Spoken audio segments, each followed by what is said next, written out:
always say, well, I go to 2008, my last year coaching. He'd already won a Super Bowl. He'd been a 3-time MVP. We drafted #1 draft choice from Ohio State, a receiver, Anthony Gonzalez. Ohio State's class schedule, they're all the way until June. So in April and May, he couldn't be with us in the off-season program.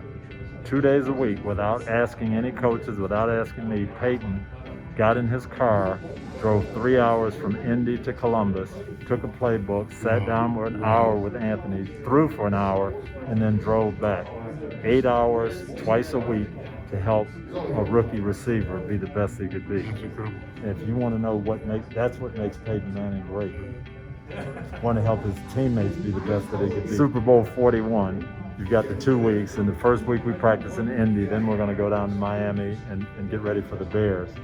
So during the course of the week in Indianapolis, he comes to my office and he says, I've been looking at the 14-day forecast, and it might rain. We ought to practice with wet balls. And I'm saying, you've got all kinds of things to look at. You've looked at 14 games or 16 games of tape, and you're doing all these projects. You had time to look at the 14-day forecast. It's not going to rain. It's never rained. We've had 40 Super Bowls. It's never rained.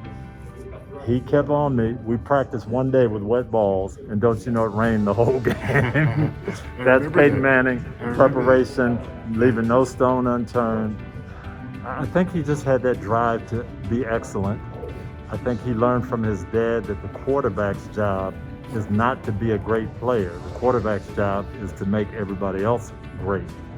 And the best quarterbacks are going to be judged by how your team plays. So he always had that drive to not only excel himself, but to help everybody else be the best that they could be in practice, and keeping guys after practice and running extra routes and preparing and making little videos for them to see different things. He was always that way. And then to me, the great thing about Peyton is it carried over into everything else. It carried over into the community. And let's make Indianapolis as good as it can be. Let's be role models and all of those things. It wasn't just being great players on the field. And as a coach, he really appreciated that. His antenna are up. He'll know that something is a little bit different today for whatever reason. And he'll probably say, I couldn't piece it all together. I didn't know what was going to happen, but I just had a sense. I remember, him coming off the field numerous times, and he audible to a play against a blitz, and I'd say, how did you know how did you know that was, well, I just saw this guy's body language. He was just leaning a little bit on his toes, and I couldn't put my finger on it, but something was different, and that's the perception he had. Peyton is such a historian, and he will know that he's in a special group. And yes, he expects to be there and all of that, but he will know all the quarterbacks who are in the hall.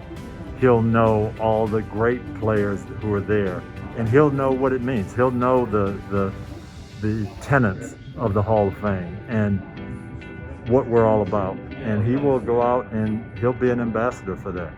And you talk about courage and integrity and all of those things. That's special to him, and he'll just feel like he's part of this.